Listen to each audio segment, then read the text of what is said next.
여호수아가 옷을 찢고 이스라엘 장로들과 함께 여호와의 궤 앞에서 땅에 엎드려 머리에 티끌을 뒤집어 쓰고 저물도록 있다가 이르되 슬프도소이다 주 여호와여, 어찌하여 이 백성을 인도하여 요단을 건너게 하시고 우리를 아모리 사람의 손에 넘겨 멸망시키려 하셨나이까? 우리가 요단 저쪽을 만족하게 여겨 거주하였다면 좋을 뻔하였나이다. 주여, 이스라엘이 그의 원수들 앞에서 돌아섰으니 내가 무슨 말을 하오리까? 가나안 사람과 이 땅의 모든 사람들이 듣고 우리를 둘러싸고 우리 이름을 세상에서 끊으리니 주의 크신 이름을 위하여 어떻게 하시려 하나이까?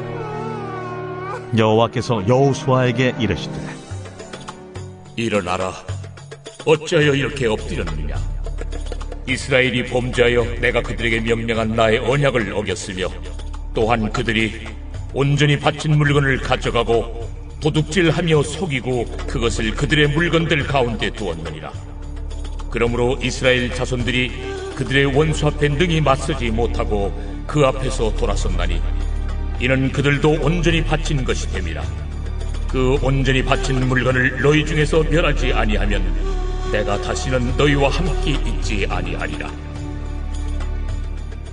오늘은 3월 18일 목요일입니다.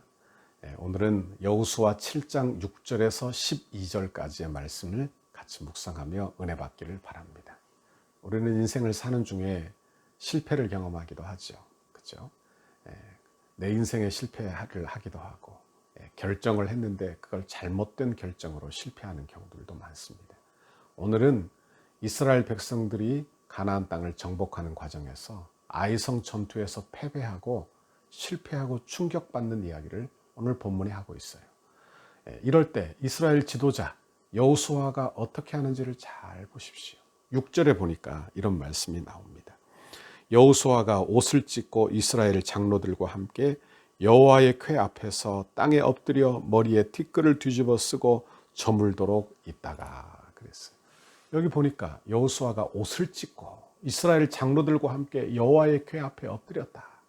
그러면 회개하는 자세이긴 한데 그가 오늘 성경에 보니까 저녁이 저물도록 그가 회개를 안 해요.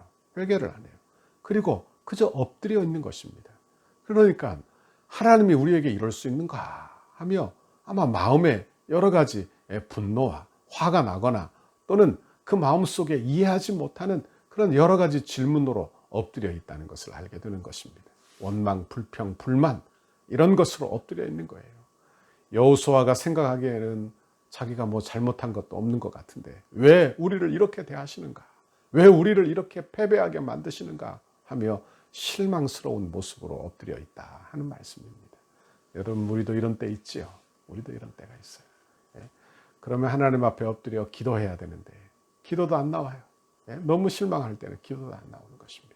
7절에 보니까 이제야 그가 하나님 앞에 입을 열어 기도합니다. 7절 보세요.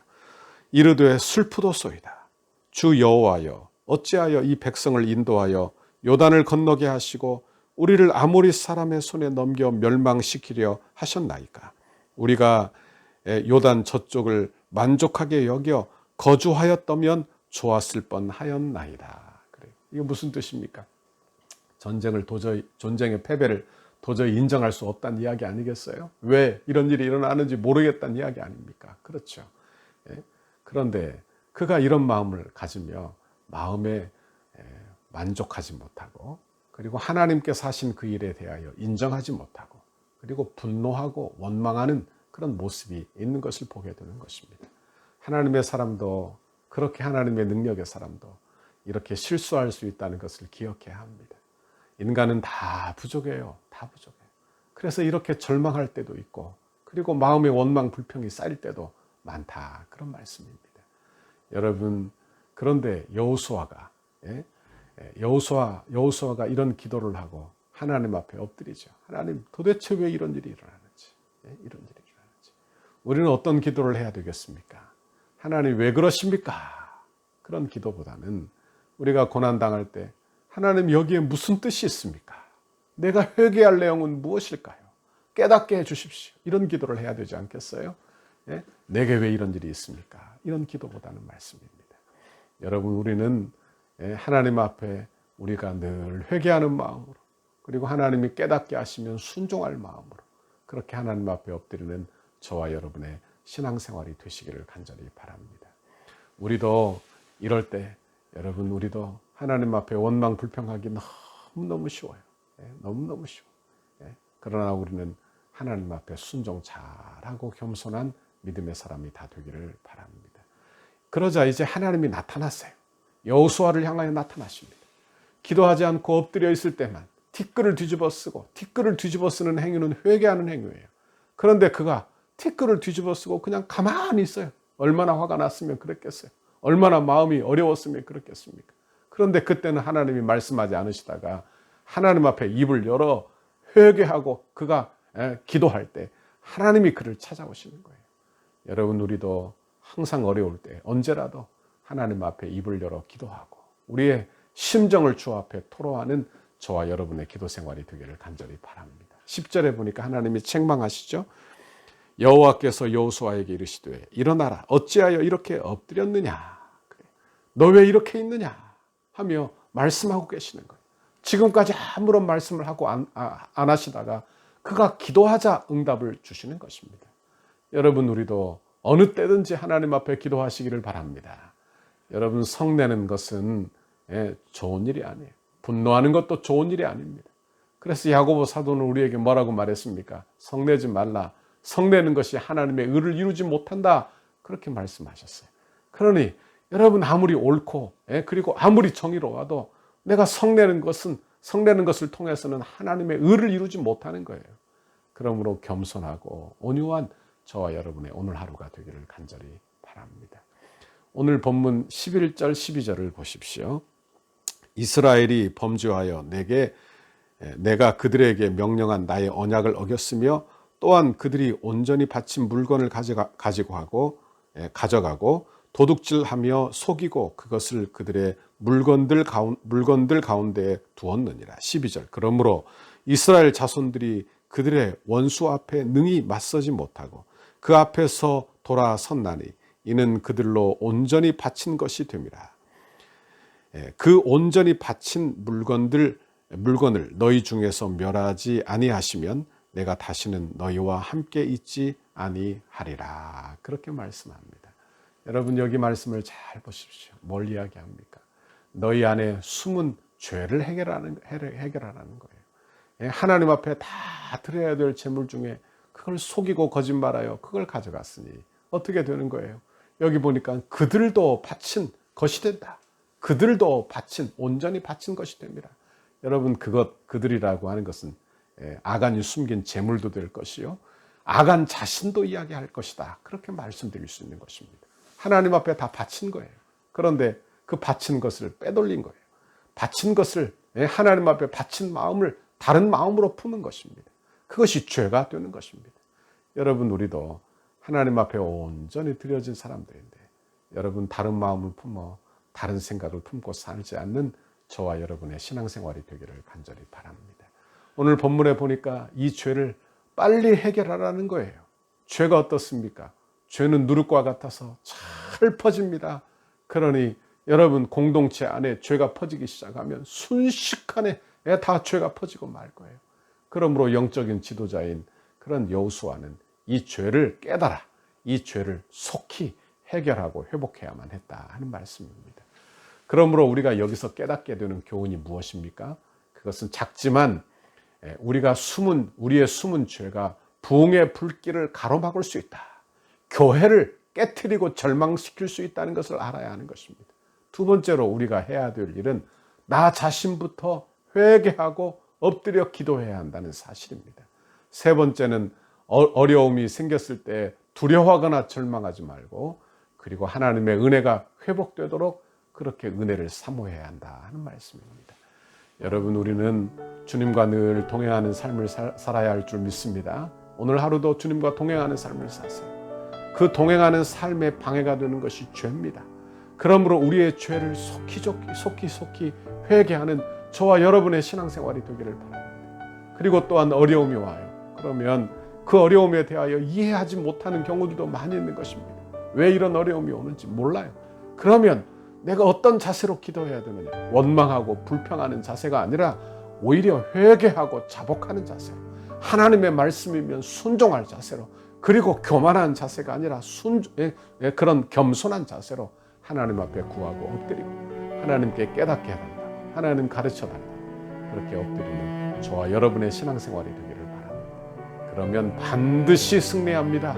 그러면 합력하여 선을 이루시는 하나님을 경험하게 될 줄 믿습니다. 오늘 하루도 이런 귀한 믿음의 귀한 증인들이, 그런 믿음의 사람들이 저와 여러분 다 되기를 바랍니다. 같이 기도하겠습니다. 하나님 아버지, 고맙고 감사합니다. 오늘 이렇게 하나님의 귀한 말씀 묵상하며 이스라엘 백성들의 실패의 원인에 대하여 묵상하게 해주시니 감사합니다. 죄가 실패의 원인이요, 하나님 회개하지 못하는 그 마음이 실패의 원인입니다. 하나님 교만한 마음이 그들의 실패의 원인입니다. 우리는 늘 회개하는 마음으로, 순종할 마음으로, 겸손한 마음으로 주 앞에 엎드려 하나님 원망 불평의 마음이 사라지고 늘 하나님 주시는 하나님 순종의 마음, 사랑의 마음, 은혜의 마음으로 하나님 회개 자복하는 마음으로 오늘 하루도 기도하며 승리하도록 인도해 주옵소서. 아버지 감사합니다. 예수님 이름으로 기도하옵나이다. 아멘. 우리 교회를 향한 주님의 뜻을 이루소서. 성전 건축을 위한 100대 기도문, 목요일 역동성 있는 건축 과정을 위하여 함께 읽고 기도하시겠습니다. 시간의 최적화가 이루어져 정해놓은 공사 기간에 흐트러짐이 없이 진행되게 하옵소서. 한 건의 안전사고와 부실공사가 발생하지 않도록 공사 현장을 보호하여 주옵소서. 공사 기간 중 불미스러운 일이나 어떠한 사건 사고 없도록 하나님께서 보호하여 주시고 은혜로 인도하여 주옵소서. 공사 차량과 공사 장비가 오고 갈 때마다 사고가 없게 하시고 이 일을 위해 교회가 합심으로 기도하도록 인도하여 주옵소서. 일용직 인부 한 명까지도 건강하게 하시고 안전하게 하옵소서. 공사 기간과 날씨 등 모든 환경을 주장하셔서 공정에 아무런 차질이 없게 하시고 악한 세력이 범접하지 못하도록 보호하여 주옵소서. 공사 중에 성전터에 기도하기 위하여 오고 가는 성도들의 안전을 지켜 주옵소서. 공사 중에 성도들 가족의 안전도 지켜주셔서 기도에 어려움이 없게 하옵소서. 건축에 필요한 모든 재정이 시기적절하게 잘 채워지게 하시고 재정의 활용도가 높아져 재정 누수가 없게 하옵소서. 성도들의 눈물이 담긴 헌금을 빈틈없이 관리할 수 있도록 재정을 담당하는 실무자들에게 정직함과 지혜를 주시고 건축 헌금을 드리는 성도들에게 복을 주셔서 은혜의 간증이 넘치게 하옵소서. 모든 건축 재원이 순조롭게 마련되게 하시고 공사 과정과 준공에 이르기까지 모든 진행 과정에 재정 집행에 어려움이 없게 하옵소서. 건축으로 인해 사역이 위축되지 않고 오히려 풍족하게 채워지는 성령의 역사가 일어나게 하옵소서. 공사 과정에서 발생할 수 있는 모든 민원의 소지를 차단하여 주시고 행정당국과 적극적이고 긴밀한 협력관계를 구축하게 하옵소서. 건축이 진행되는 동안 지역사회와 이웃 주민들과 깊은 신뢰의 관계를 형성하게 하시고 덕소 교회에 대하여 기대감과 소망을 품게 하옵소서. 인접 건물이나 대지 소유자, 인접 주민들과 친밀한 관계 속에 무진동, 무소음, 무분진 공법으로 안전한 철거와 안전한 터파기가 되게 하옵소서. 적절한 공사기간, 공사비 절감, 최고의 품질을 위해 세밀한 업무가 이루어지게 하옵소서. 건축에 사각지대가 없게 하시고 관계자들이 아름다운 손길로 섬기게 하옵소서. 건축의 모든 과정에 지자체와 은혜로운 협력관계가 유지되게 하셔서 덕수와 남양주 지역의 영적 부흥에 긴밀한 협조가 이루어지게 하옵소서. 건축의 모든 과정을 세밀하게 인도해 주옵소서. 공정관리, 원가관리, 품질관리, 계약관리가 잘 이루어지게 하시고 조금의 지체함도 없이 계획대로 순적하게 진행, 완공되게 하옵소서. 신실한 인테리어 업체가 선정되게 하시고 가장 튼실하고 아름다운 내장이 되게 하옵소서. 건축 과정이 부흥이 시작되게 하시고 건축 현장마다 강력한 여호와 이레의 임재를 체험하는 은혜의 성지가 되게 하옵소서. 건축 감리사의 성실하고 책임감 있는 감리를 통해 건축의 마무리가 완벽하게 이루어지게 하옵소서. 예수님의 이름으로 기도드립니다. 아멘.